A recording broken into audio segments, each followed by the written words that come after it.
Hey, I'm Robert, a real estate agent. This is how a water rights law destroyed an HOA. Love it? Comment Spotify for the audiobook. Subscribe for more property wars.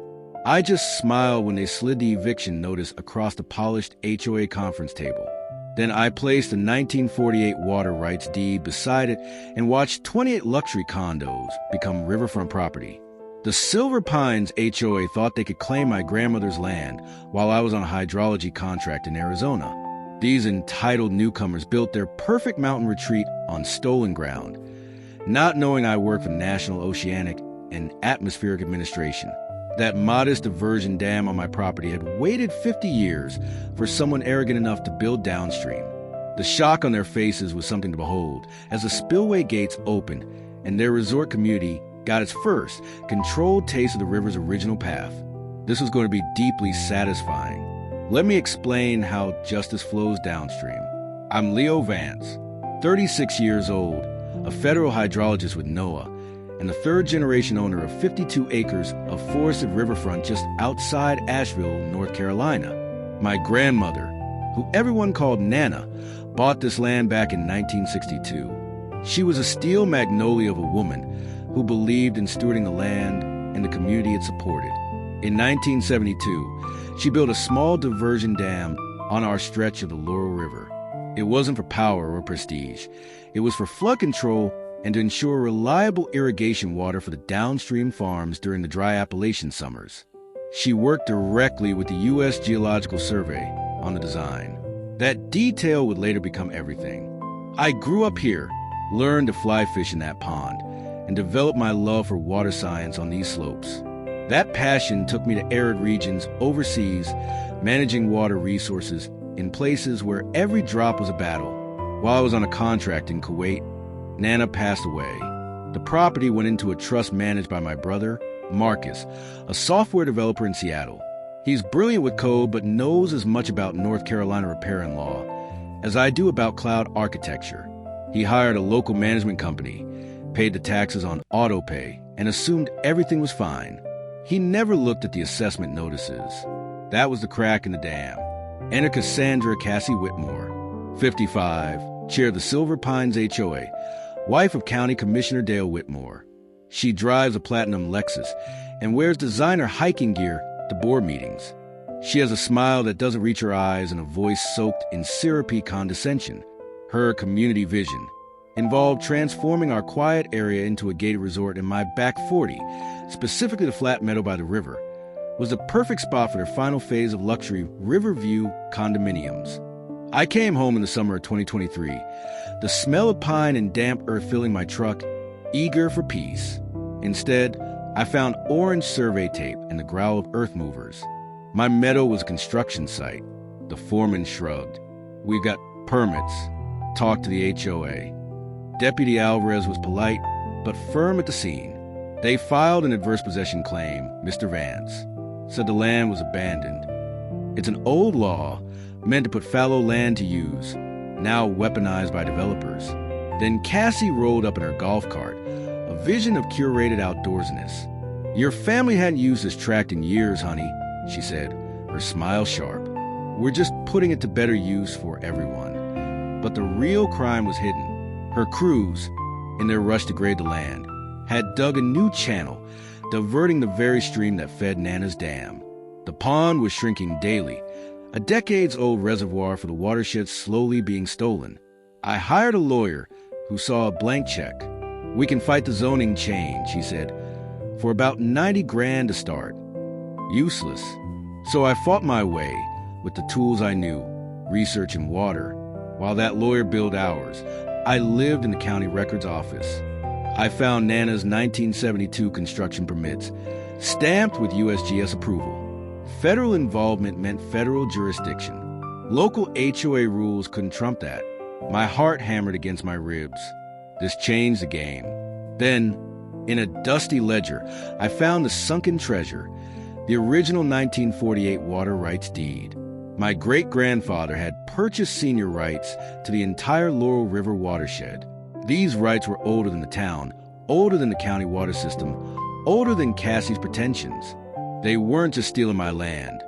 They were pilfering my water, a theft with century-old legal standing. Cassie launched her PR offensive. She was on the local news, standing before a manicured rock garden, a tissue pressed to her cheek. "We're fearful of that dam," she quavered. "Our children played downstream." The news didn't report that my dam had aced its last 3 inspections. She flooded community forums with warnings about disruptive and litigious elements, painting a target on my back. The bureaucratic siege began.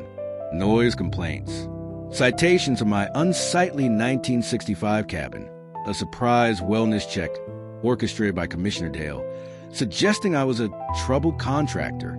Then, in a single day, the building inspector, fire marshal, and health department descended, each finding petty, expensive violations. The building inspector, Dale's golf buddy, claimed my porch needed $8,000 in foundation work. It was a classic squeeze play, overwhelmed with paperwork and costs until I broke. I didn't break. I called Maya Perez, an old colleague now with U.S. Fish and Wildlife Enforcement. "Diverting a natural watercourse without a federal permit?" she said. "That's a Clean Water Act violation, Leo. And if your dam has federal jurisdiction." She didn't need to finish. I became a documentarian. Trail cameras, timestamp photos, daily flow measurements. I calculated they were stealing 1,400 gallons a day, water legally mine. My research revealed darker layers.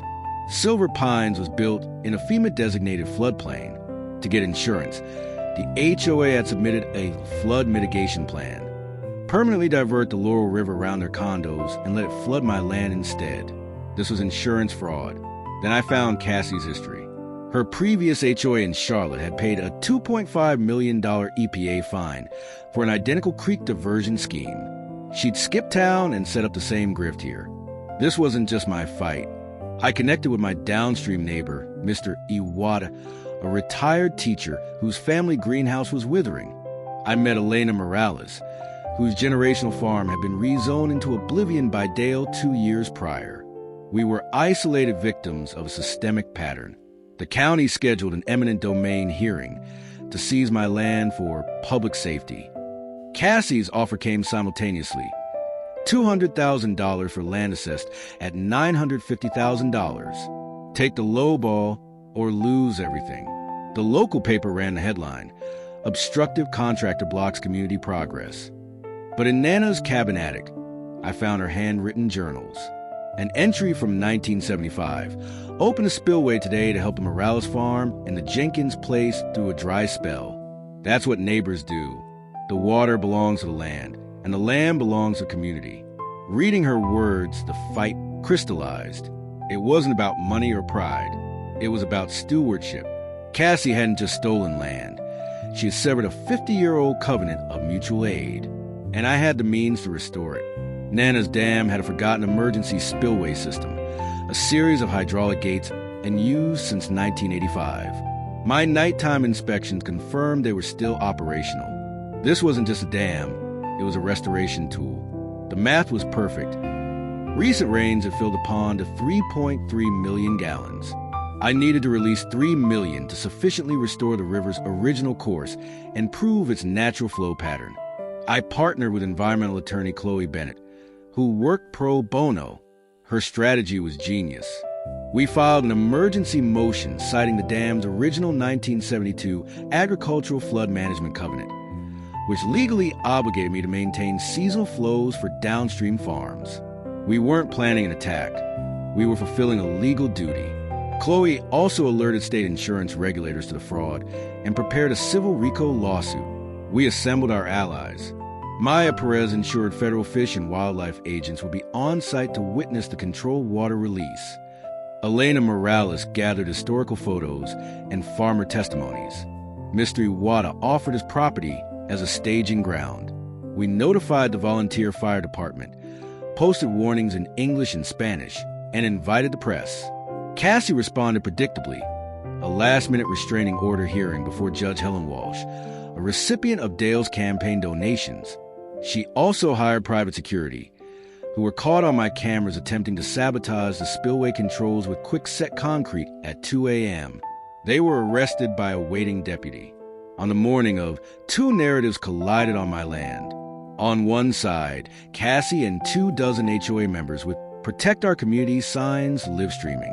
On the other, Elena, Mystery Watt, and a crowd of farmers, environmentalists, and federal agents. The air crackled with tension. At 7:02 a.m., with the sun glinting off the pond and fish and wildlife agent Eviction observing, I engaged the hydraulic controls. The spillway gates opened with a deep, groaning sigh. Water, held back for years, began a measured, powerful flow. It wasn't a catastrophic burst. It was a deliberate, steady return. The water found the old riverbed, obscured by construction debris, and began to carve its remembered path. It curved around the construction sites, staying within its ancient banks. Cassie screamed, "He's flooding us," into her phone's camera. Agent Chin calmly replied, "Ma'am, the water is following its documented historical course. This is a lawful operation." The news helicopter footage showed the truth. A river returning home, not a flood. The effect was immediate and profound. Mystery Water's irrigation pumps, silent for months, gurgled to life. Elena knelt in the shallows, weeping as she touched the water that had nourished her family's roots. The concrete barriers Cassie's crew had installed to block the old channel were simply bypassed. The legal and financial collapse for Silver Pines was swift. The emergency restraining order was denied. The evidence of insurance fraud triggered a state investigation, freezing all policies and halting construction. The banks, learning their loans were secured by fraudulent water access, called in their notes. Commissioner Dale Whitmore, facing RICO charges and public outrage, resigned. In the final courtroom hearing, Chloe presented an irrefutable case. The 1948 deed, the 1972 covenant, Nana's journals, federal testimony on the environmental violations, and a recorded proof of Dale's corrupt pressure. The judge ruled completely in our favor. Cassie's empire of paperwork and pretension was dismantled by older, stronger documents, deeds, and decency. 6 months later, the Laurel River flows freely. The failed Silver Pines development was bought by a conservation trust. My land's value, now with federally recognized protected water feature, has soared. I used part of the settlement from the ensuing insurance fraud case to buy Elena's family farm at the bank auction and legally return it to her. Mystery Water's greenhouse is a hub for heirloom seeds. The victory was broader than my property line. Our coalition formed the Laurel River Waterkeepers, a legal defense fund that has already helped 2 other communities fight similar thefts. Nana's Dam is now a case study in sustainable watershed management. From my porch at dusk, I listen to the river's steady song. I think of Nana's journal and the lessons she never wrote down but lived. You can't own water. You can only protect it for those downstream. Sometimes, to save the river, you have to remind everyone where it truly belongs. Justice, like water, finds its own level.